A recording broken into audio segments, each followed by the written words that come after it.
Thank you, everyone, for joining us. I am Krystina Rivers. I'm an author of sapphic romance here at Bold Strokes Books. And I am really, really excited to be here to welcome you to Endings That Earn It. We have an incredible group of authors with us. And yeah, this is going to be amazing. So, as a storyteller, one of the things I most love is that every book makes a promise to the reader. Sometimes it's explicit, like in romance, where we expect a happily ever after, or in a mystery where we trust the truth is going to come out. And sometimes it's quieter, it's something we feel rather than name. But no matter what the genre, readers come in believing the journey is going to lead somewhere meaningful. Today, we're going to talk about how authors build towards those endings, how they balance expectations with surprise, how they decide what readers need, and how they know when that ending has really been earned. You know, like when you get to the end of the book and it just everything just washes over you and it just feels so good. All right, so let's start at the beginning and meet our fantastic panelists. Elena Abbott. Elena Abbott is a trans woman who uses she, her pronouns. She can normally be found sitting at her computer trying to come up with the next chapter of whatever she's working on. She firmly believes that all media can be made better by including trans characters and lesbians. The more, the better. And look, I 1000% agree with that, Elena. Everything is made better with trans people, lesbians, gay people, the entire community. David S. Pederson has written multiple mysteries, all featuring LGBTQ characters. He's a two-time finalist for the Lambda Literary Award for Gay Mysteries. His second book, Death Goes Overboard, was selected by the GLBT Roundtable of the American Library Association for the 2018 Over the Rainbow book list.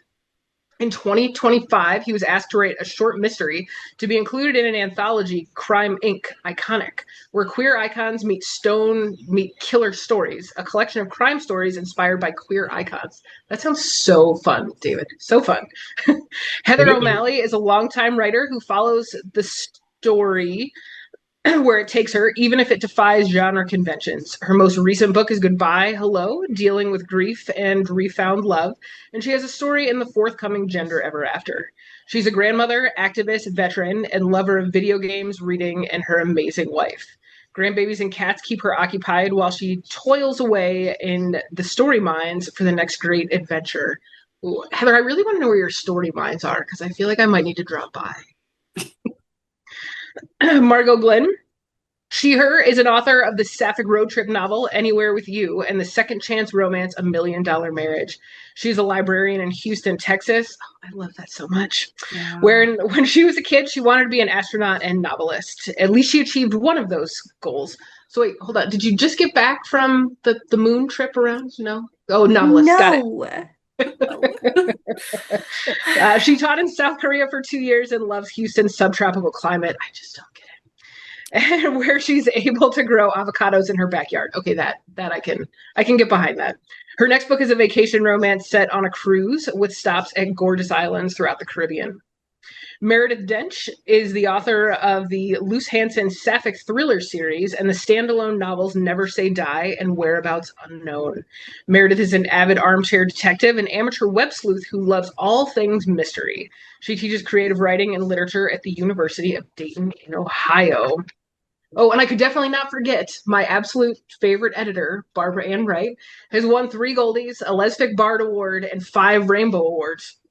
Her work has made Reader's Choice and recommended reading lists on Tor.com, Book Riot, and Sci-Fi.com. World Night Rising is her latest work. And she also has a secondary job torturing me and her other stable of authors as our favorite editor. It's a lot of fun.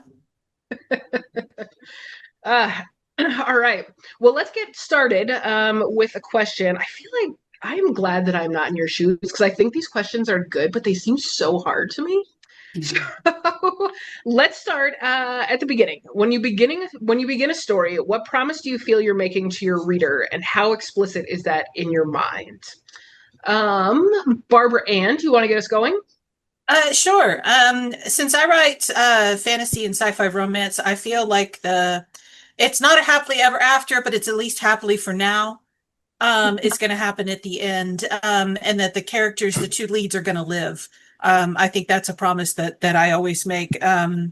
that I've been making for years, ever since all our favorite sci-fi shows tended to introduce our lesbians only to kill them. Then I was like, no more. Like Elena, I think every story needs more queer characters, especially sarcastic ones. So you're never gonna experience a death that of mine. But then I also think that readers expect something really weird from me, so that they're guaranteed weirdness at least throughout the novel too. Nice. David, how about you? As far as the talk about tough What questions. promise do you feel like you're making to your reader?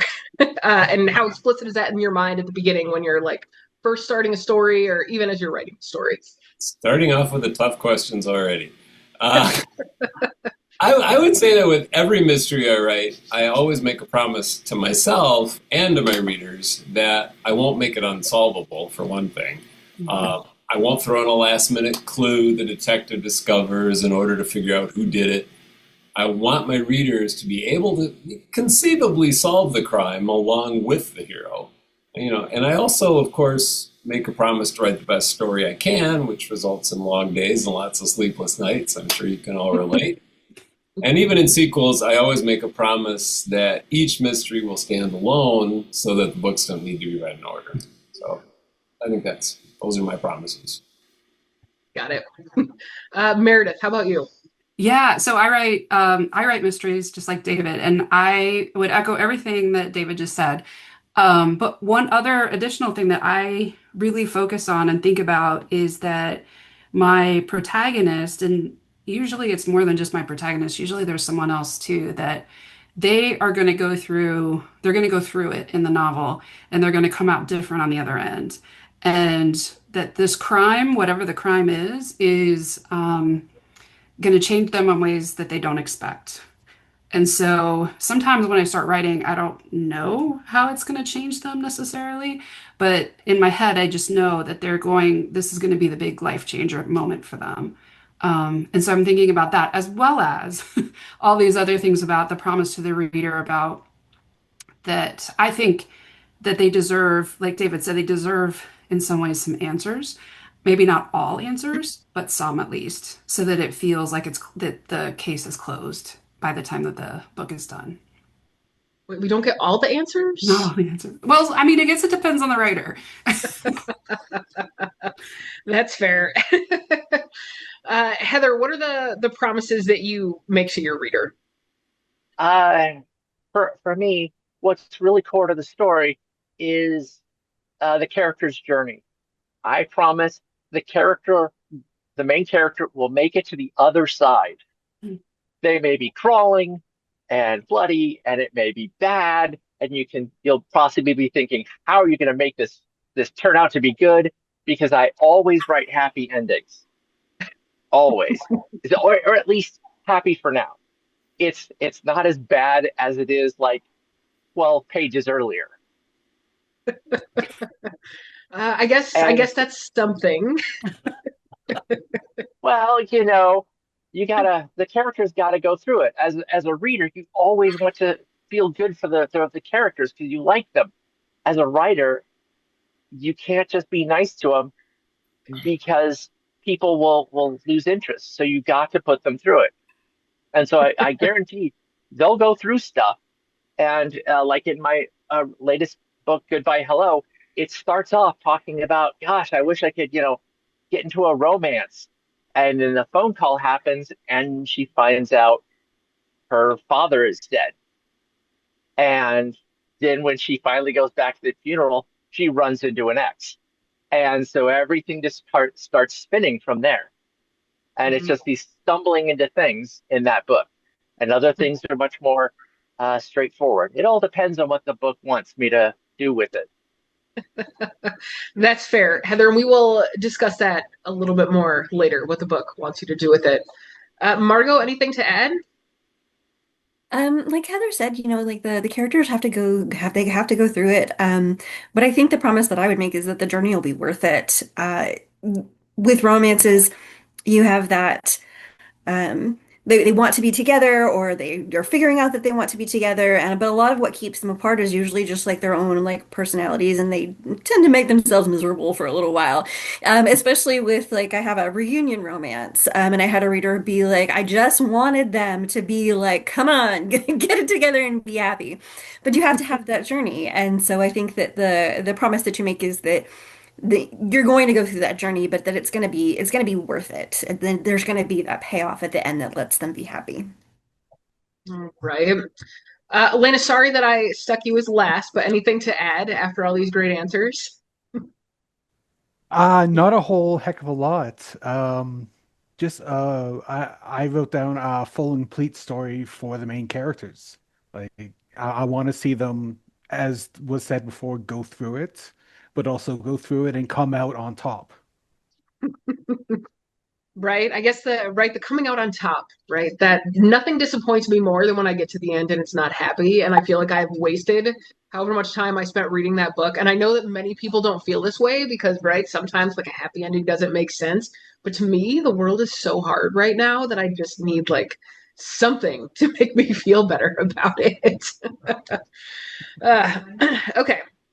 Do you think that readers consciously recognize the promise? Do they come to your stories knowing that that promise is in place?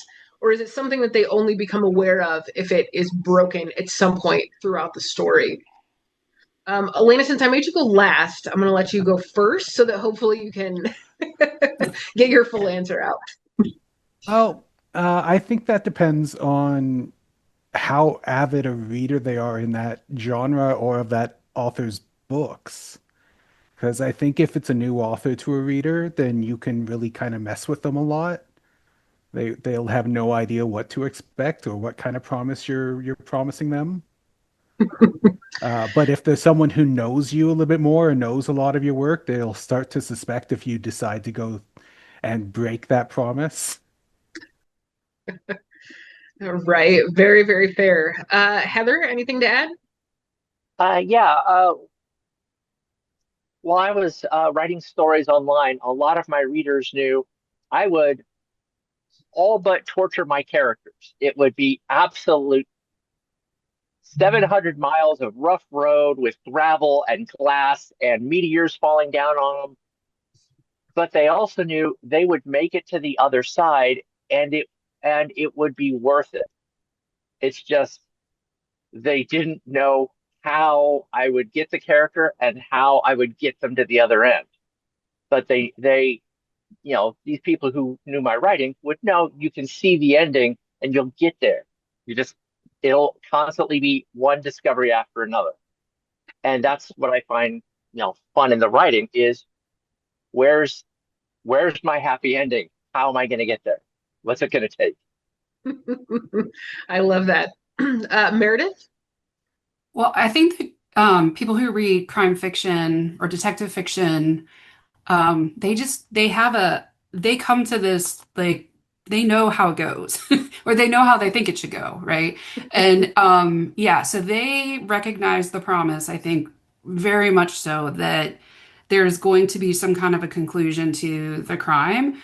And I think that they come knowing it, but I think that sometimes mystery readers and crime writers get really upset when a rule is broken, which I think it could probably work that way with romance too. That it throws them when they come up against something that they didn't expect, or something that throws them out of the genre or something like that. So, but I think at least crime readers, I think, are very much aware of the rules. They want the rules.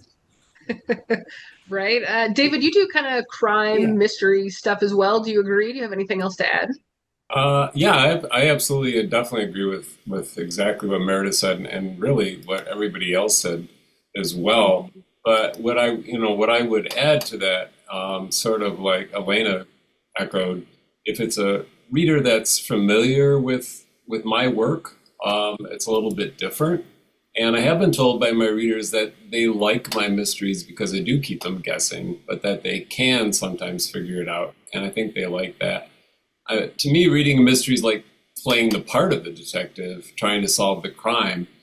And I think that if I sometimes would make it impossible for the reader to solve due to hidden clues or something. That would be really frustrating to my readers. Yeah. Right. Barbara Ann, what about in the fantasy and speculative fiction worlds? There are a lot of rules and tropes that the people who read that expect to. Sometimes they're a little more bendable. I think people would be really surprised if they read something by me that does not have any fantasy or sci-fi in it. That would really throw people off. That would throw me off because I don't know how I would have done that. As if it's just a contemporary, if I'd written a contemporary romance or something, I think people would be like, somebody go check on her. Um, but I've read both David and Meredith's mysteries before, and I have fallen for every single red herring you guys have ever written. So I think you're both doing fine there. Well, thanks. Thank you. Margo, on the contemporary romance side, anything that you would add? I'm going to steal Catherine Center's answer on this. She said that readers choose genre fiction because of that expectation of feeling. With fantasy, there's a feeling of wonder, and with thrillers, it's anticipation, and with romance, it's hope. And I think that that's the promise that you come to, is that you're going to have these characters who better end up together, or we'll all be pissed. But there will be surprises around the way. They'll make their way to each other, and you can go in with that expectation of this is how it is going to play out. And that's why you go to that kind of fiction, because that's what you're looking for. And so, yeah, I definitely think readers become aware if it's broken, if that it's not, if that just like inherent contract doesn't play out. But I also definitely think that there's like a conscious part of that. Like, when I pick up a sci-fi book, it's for a reason. It's because that's what I'm looking for. Right. I love like the hope piece of it. I feel Oh, like yeah, that's yeah. not something I've ever thought about when I like am reading a romance or when I'm writing a romance. I mostly read romance, but I do dabble elsewhere too. But right, that hope, the kernel of hope, I think is like it really resonates. Margo, who did you quote again? Catherine Center. Center. Okay, cool. I love that. Okay. How do you craft an ending that is fresh and satisfying without being anticlimactic, given that everybody kind of knows like these promises that you've already made to them? David, let's start with you. As far as crafting your ending, since I'm a murder mystery author, of course, all my endings will eventually reveal the murderer. I would be in trouble if they didn't. So that in itself is climatic. And although I do leave clues, I also try to make it so the murderer is usually someone hopefully the reader would not necessarily have suspected or guessed, though I do have some very clever readers, I must say. So Yeah. I'll leave it at that. Right, the readers, they're very well practiced in They detecting are. what's going on, right? They've read a lot of books. Heather, what do you think? How do you keep it fresh? Uh, well, for me, the payoff at the end of the book is very individualized to the story. What happens, like in one of my books, Transitioning Home, that soldier is going through it all, so that has to round out their military experience, their all the pain of transition, realizing they're trans and having to cope with that, all those things. That ending has to fit that. My fantasy adventure story, Hands of the Morai, has a completely different one because it's a completely different focus. And so, for me, sometimes what helps me keep it fresh is by genre hopping or using elements of different genres. Like in a fantasy story, I'll pull in some horror and some romance to tie it all together to make it more challenging for me. And that forces me to come up with something that feels fresh for the story.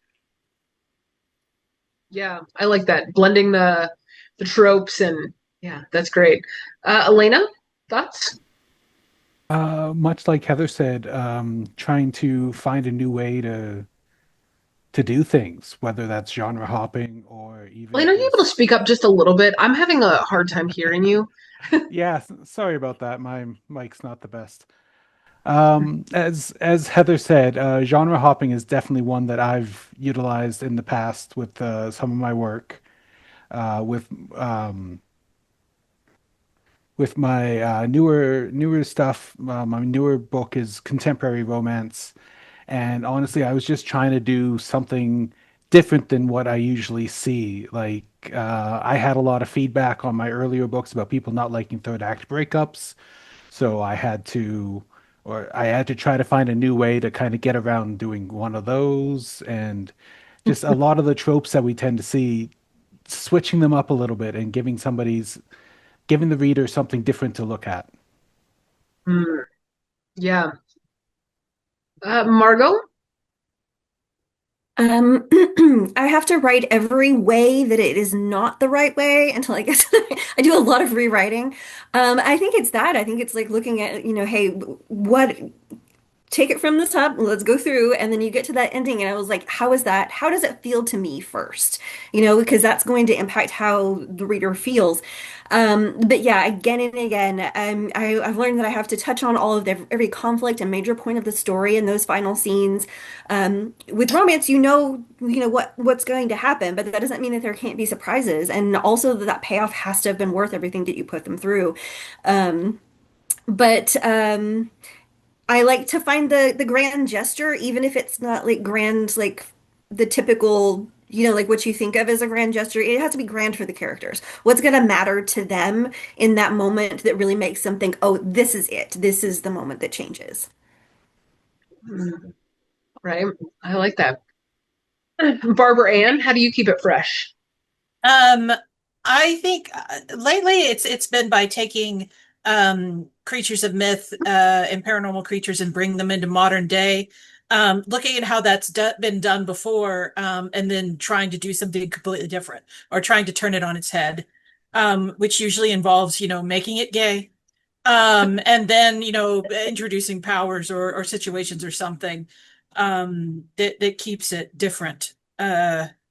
So I think it's really on my part, it's about like, research into the myths first of all, and then, how those myths have been interpreted thus far in fiction, especially if the modern day, and then trying to do something a little different. And if it's just been overdone, just throwing that idea away and starting over.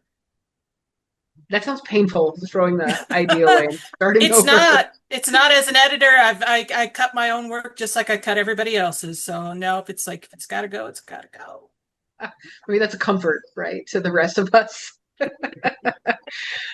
Meredith, what about you? How do you keep things from being anticlimactic at the big reveal at the end? See, I'm a little bit like Margot, where I write it from multiple points of view and like trying to figure out exactly. I write, yeah, just like Margot said, everything it should not be is what I write until I finally figure out what it should be. Um, yeah, so that's kind of how I try to think about it. And yeah. The other thing too is that at least in mystery and crime fiction novels, there's like what I call the Scooby-Doo moment, which is where like, did all of you watch Scooby-Doo when you were young? Oh, yeah. Okay, you know the moment where they're all standing around each other and then they start pulling their masks off and they're like, "Did you do it? No, wait, Uh-huh. it was you. No, it was you." Yeah. Like I try very hard to avoid that moment because that I feel like that just like lets all the air out of your balloon at that point, you know? Um, or at least letting the reader figure out some of that rather than like this big, huge, like, monologue about why they committed the crime or whatever. So yeah, that's how I try. It doesn't always work. Right. Let's see who this really is. Yeah. Farmer Brown. Yeah. Yeah. I would have gotten away for it if it weren't for you dastardly kids. Yeah. Oh wait, Oh, sorry, you dastardly queers. Yeah. right. It used to be the kids, and now it's the queers that solve everything. So we'll take it. All right. At what point do you know your ending, and how often does it change on you as you're writing? Are you consciously trying to write to an ending that makes readers forget that they know what the ending is going to be? Margot, let's have you kick this one off. So if you talk to a lot of other writers, or read books about writing, there's two kind of camps that they say. There's the seat of your pants writer, where you're just kind of like going with it and going along and seeing, or the people who really like take time to like plot things out and make things like move like on a trajectory. I am the worst kind of seat of your pants writer. I don't know what's going to happen on the next page, and that is why I have to spend so much time in editing once I get there. I want to be faithful to the characters, and I have never figured out how to do that without just like following them as the story progresses. And that's why I struggle so much to write the right ending, I think, is because I don't have it in mind. I'm not working towards it. I'm trying to figure out where they want it to be. Um, yeah. Right? Listening to you talk about how you write gives me such anxiety. Like if I don't know what I'm like kind of writing to, like at least like the next scene or like the next like big like beat in the story, I can't even think. I get It's like terrible. panicked. I don't recommend it. No. Heather, how about you? I'm also a pantser. Uh, and if when I get the story idea, I get the start and the flow of the story, then I'm sitting there going, "Where's the ending? What's the ending?" And I'm literally writing to find it. And then if my idea goes, "Oh, hey, here's the idea, here's the ending," then I'm like, "What's in the middle?" And so, if I know where I'm going, that seems a little easier sometimes, but I almost never do. It's very rare that an idea will say, "Here's the ending, now get there." Hmm. All right. That would also stress me out because I find that like the third act breakup is so difficult for me sometimes. And so I want to know what it is so I'm not like panicking as I'm like 60% through the book and not knowing like where the conflict is coming from. Elena, when do you know your ending? I'm kind of in the middle of both camps. I will write out a roadmap for me to follow and then go way off of it while I actually write. Um, so I do usually at the beginning I have a general idea for the ending, but it doesn't really last long because the characters just go in directions I wasn't expecting. And I'm really hoping that that makes for a welcome surprise for the reader because I have no idea how they got there. All right. Yeah, that makes me stressed out too. I'm beginning to wonder if anybody on this panel is going to make me feel not stressed out. Maybe it's going to be our mystery writers, but I'm not going to go to you yet. Barbara Ann, when do you know your ending? Is it when you're throwing out the big chunks in the middle, or do you throw out your ending and rewrite it? I guess I'm also the by writer, the planter, the half and half. I have a basic idea of where my characters are. I have some main beats written down. I know the ending though, in that, but it's very vague. It's like, I want the leads to kind of get together and also the big bad to be defeated, but how's that going to happen? Who can say? Because I have before had the ending firmly in mind, and then the story did this. And I was left going, okay, well, I've got to throw this ending away. So I didn't throw it away though. So don't let that stress you out. I put it in a folder called stuff I couldn't use and later used it somewhere else. So if that makes you feel better, I hope it does. But also if I can't, I found if I put myself in too rigid, story structure from the very beginning, I will break out of it immediately. And then that's a bunch of effort wasted. That seems fair, right? You seem like a person who doesn't like to follow the rules that you make for yourself. That's why I try not to make them for myself at all. That way I'm constantly surprised by life. So it doesn't help me in driving, but it helps me a lot in things like, writing and just sort of existing. I've been in your car. You're a perfectly fine driver. Once. I mean, that's fair. Yes, it was just once. All right, crime and mystery people, please. Meredith, when do you know your ending? Well, I was actually, this is a really good question. I was thinking through this as everybody was talking, but I always start with a plan, and I think I know how it's going to end. But every single one of the books that I've written, it's ended up a different killer than what I suspected or what I had planned originally. So I guess I'm kind of like Barbara in that I have a roadmap, and Elena too, and then Margot sort of because I'm writing all over the place.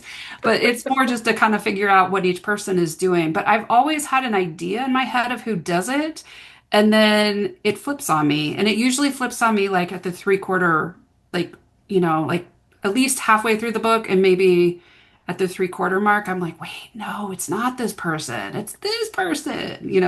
So yeah. That feels very late to have that It is pretty. revelation. You're like, It's like an epiphany, like for everybody. I'm very glad you fall for your own red herrings. Yeah. All right, David, do you know from the beginning, or are you surprised three-quarters of the way through? I'm also very similar to Meredith in that writing mysteries, you almost have to know, or at least have a good idea of the ending, because you need to know who's going to get murdered, at least most of the time, how they're going to be murdered, why they're being murdered, and who's going to do it. And then I got to know how they're going to get caught. So because if I don't know how they're going to get caught, I don't know how to leave clues that the readers can hopefully write. So I typically write the big reveal chapter first, and that where the hero goes through how they figured out who the murderer is. And then from there, for me, I write snippets of dialogue, I write clues, I write specific scenes, and it's like all over the place. And then I just edit as I go and sometimes change it all and piece it all together so that hopefully in the end it works.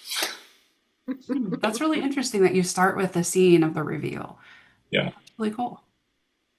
And the fact that you bit and piece things Yeah. together. Yeah. My wife, when she did her master's thesis, she literally cut up sentences she had put together Yeah. and pasted them together to create the perfect thing. But it was absolutely just the most unique thing I'd ever seen. And the fact that you kind of quilt your story together is really cool. If it wasn't for computers, I would be using scissors and paper. That works in the law too. Actually, my wife is an attorney, and sometimes I will come home from work and she will have our entire like massive dining room table. It will be all spread out of some like response that she's working on because she likes to like see where things are lining up and like decide if she wants to move them. So, right, real life, fiction, it all rolls together. Heather, I also have to ask, who was our little visitor there a minute ago? Oh, that was Micah. She is a very troublesome cat, and she's the one who's been trying to get out of the RV that we're in right now. Mm. And Lexi hasn't come and visited, but that's probably okay. My dogs are sleeping, and I pray that they continue to because they are very loud. So we don't want any drop-ins on my side.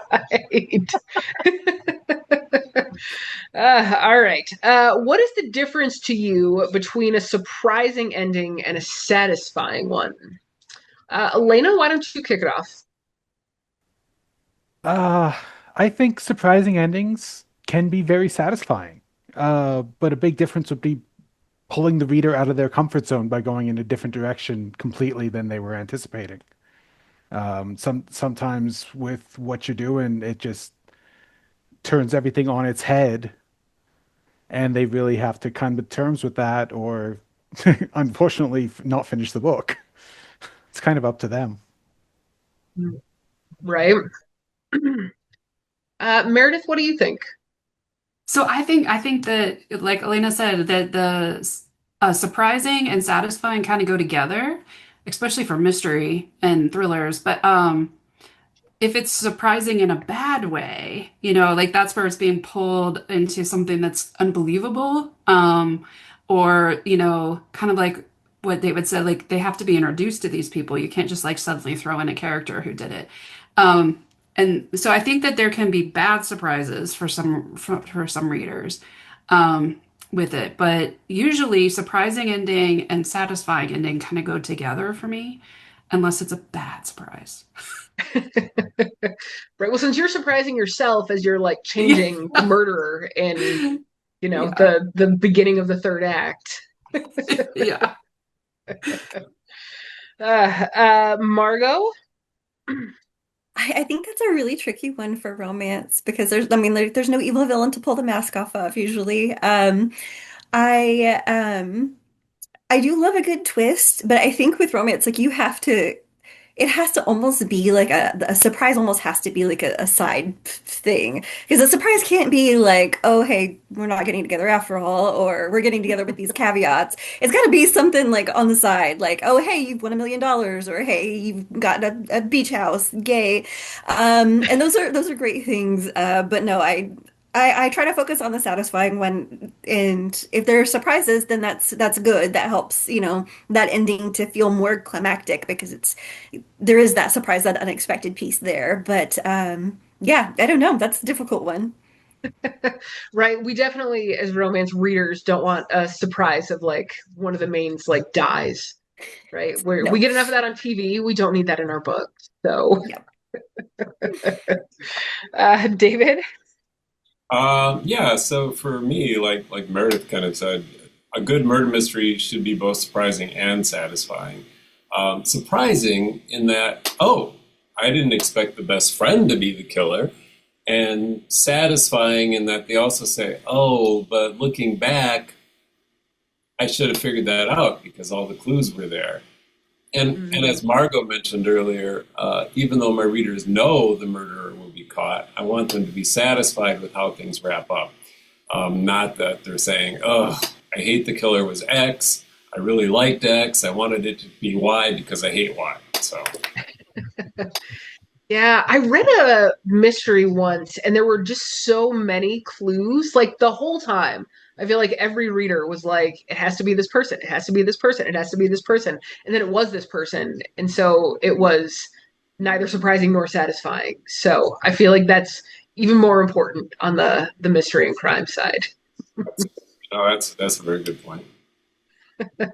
Heather, anything to add on this one? Yeah. A lot of times in some of the stories I've worked on, I can start to feel where the story's going, so it has a course. So I know a satisfying ending is going to be between these two shores. When something starts to feel like it's Deus Ex Machina or something shows up and I'm like, oh, what? I, if it's something like faulty intel, you think person A is this, but they turn out to be something else, and that changes the dynamic of a situation. That can be okay, but when the ending just sort of shows up and hits you out of nowhere, and thank you, Micah, and, and it doesn't really seem like it's been led to, because if the reader gets to the end and you haven't taken them there, it's not going to satisfy them. It's going to fall flat. And so I would rather have aim for satisfying over surprising because the story itself will surprise me and I don't have to plan anything like a third act hospital visit or something. Right, another overwritten trope. Third act hospital visits. Barbara Ann, anything to add between the surprising ending and the satisfying? Do you think that they are often one and the same? As a reader, I'm more like the lazy river person. I just kind of go with the flow. So that's why I was saying, I fall for every red herring. I go down every side lane. I don't really try to anticipate the ending, especially of like a mystery novel. That's why if I always tell people if I can see it coming, it's too obvious. Because I don't go and look for it at all. I just like to go where the story takes me.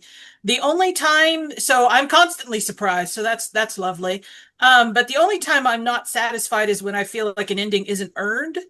Or it's all been building to, if it's a fantasy novel or something like that, it's been building to this big fight, and then the author pulls a Hobbit and the main character sleeps through it.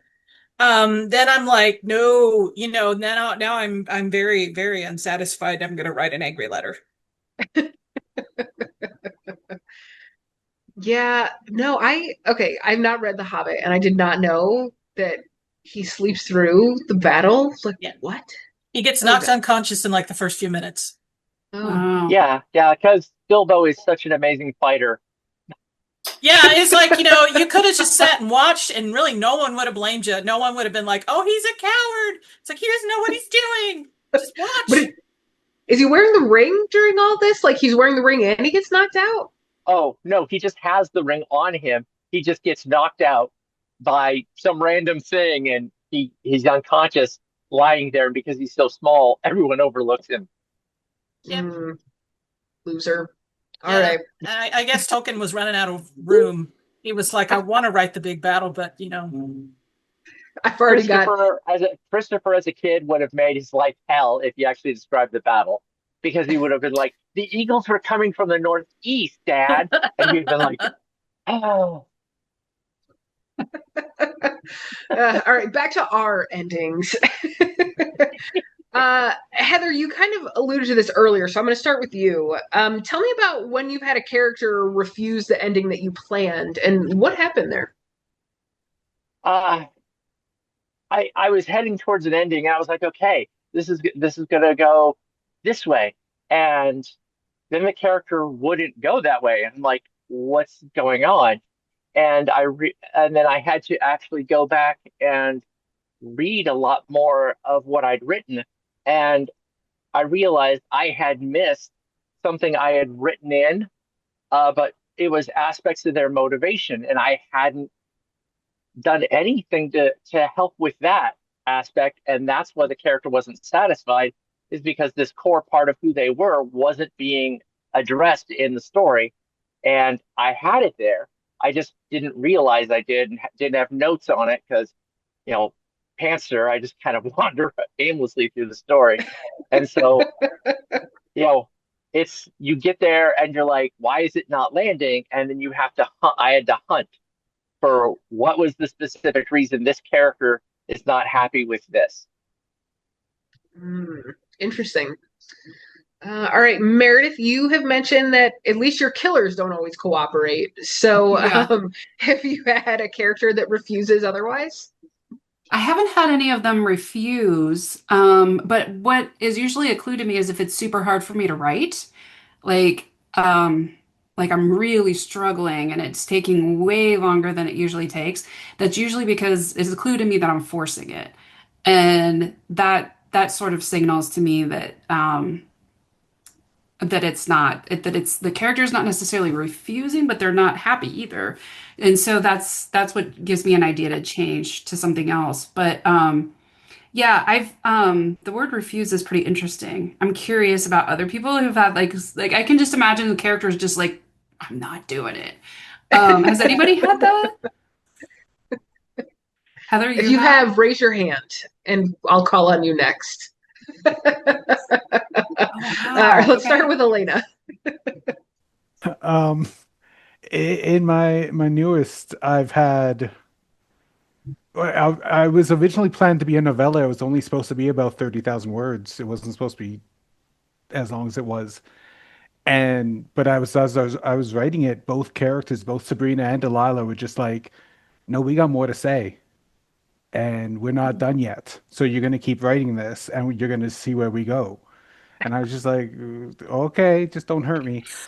And it turned out to be the longest novel I've written at 96,000 words. Right, probably good that you listened to your characters though, because they told you what they needed. Yep, exactly. David, I think you also had a character who just said, "No thanks, no way." Yep, absolutely. One of the mysteries, I had the ending written with the character as the murderer, but as I continued to write the book, he refused to be the killer. He's like, I'm not going to do that. And I started to crush on him a bit because I just found him really fun. So I had to change the ending and make someone else the murderer. And the original character, the one that was supposed to be the murderer, ended up being a recurring character in two of the sequels also, and he became a fan favorite. He's the kind of person people love to hate. So, Well, it sounds like it's definitely a good idea that you listened to your character and your internal crush. yes. I think that one of my like proudest moments is when Barbara Ann told me that she had a crush on one of my characters, and I was like, "Oh, that's so sweet." Speaking of Barbara Ann, maybe not a character who like puts their foot down and screams no, but any characters who think maybe no thanks? I have only had a character kind of talk to me once, and it was when I wrote Paladins of the Stormlord, and I have a fighter in there, a soldier, and she had a bit of an anger issue in the first book, and so anytime a conversation was going on too long, I would kind of hear her in my head saying, "I would be stabbing someone at this point." But I don't know if that was her or me. Maybe both. So that was really the only time that's happened to me. I have had an ending not work, and that's when I was like, okay, everybody's coming together in the wrong way. This doesn't feel right. The stakes aren't high enough. Mm-hmm. And so I was like, I'm probably gonna have to kill like half these people for this to feel like the stakes are high. So that one was rough, and I had to cut quite a bit and backtrack a whole lot. So when the murders can happen. But that's satisfying in its own way. So Killing people in your books is yes. Satisfying. Yeah. All right. I'll take it. Margo, last but not least, any unruly characters? No murderers so far. No, my characters are always too quick to forgive in the first draft. I have to tell them look, you were really hurt. It's gonna take some time to bounce back. You're not just gonna like leap into this. Like you need to sit and think about this for a while, and eventually they listen. Hmm. Yeah, I feel like for me, it's like my characters aren't necessarily telling me they disagree. It's normally my wife, who's my like alpha reader, who's like, "You need to listen to this character. She's not happy here. Go back and rethink this." So really, my characters talk to me through my wife. Like she's a psychic medium, but only for your characters. Yes, that's exactly it. All right, we're getting a little bit close on time here, so I kind of want to give everybody just like 60, no, maybe 30 seconds, 45 seconds to tell me what you're working on, what you're excited about. David, let's start with you. Yeah, thanks.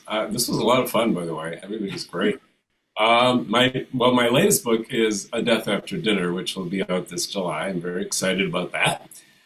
Set in England in 1951, and I'll be doing a reading from it tomorrow on this Full Strokes Bookathon. I hope you can tune in. And I've also started a new book, which I'm also super excited about, set in 1939 in Wisconsin, and it's another murder mystery. Very, very exciting. All right, Meredith, what about you? I just had a book come out 3 weeks ago. Never Say Die. And so that's pretty much what I've been focused on so much of my time. But I'm also starting to work on a new one that is going to feature some of the characters from Never Say Die. And it will also be a murder mystery. I do love when the characters overlap. It's so much fun. Heather, what about you? I'm tinkering with a reincarnation love story that's a bit wild. And then I'm also working on a fantasy adventure where I'm having cultures that are radically different interacting and have no clue how to practically talk to each other. It's great. Interesting. Is your reincarnation love story like an age gap, or is it they've both been reincarnated? They've both been reincarnated, and they find out about it because the main character that you follow reads a book that one of the reincarnated people decided to write about these people coming up in the future so they can find each other. Oh, that sounds very fun. I'm very intrigued by this idea. Elena, what's up next for you? I decided to go back and relook at my first self-published book that I did back in 2020, and I'm working on the sequel to that right now. It's lesbian superhumans fighting against like a big corporation that tries to do bad things and stuff. It's working on it. Right? That sounds very interesting too. Barbara Ann, what's up next for you? So I'm also currently in the ideas phase, so I'm kicking around a few different things. I'm kind of plotting a thriller, but then also thinking about a sequel to Wild Night Rising, which is my latest book. Sequels. I love it. Margo? I'm working on a love story that's set on a cruise. You have two strangers who coincidentally ended up having to share a cruise cabin and get on each other's nerves tremendously before they finally fall in love. Forced proximity is for sure one of my absolute favorite tropes. Yep. All right. Well, thank you everyone who has attended tonight. This was a lot of fun. Thank you to all the panelists. This was great. I think you all had some amazing insights. I think this is the last panel for this evening, but starting tomorrow morning at 10 a.m. Eastern, 9 a.m. Central, you have to calculate what time zone you're in after that, because that's all I got for you. Barbara Ann is moderating a panel called It's Toxic, but I Love It, which sounds absolutely fantastic. So hopefully we will see you all there. Everybody. Bye. Thank you. Bye. Oh.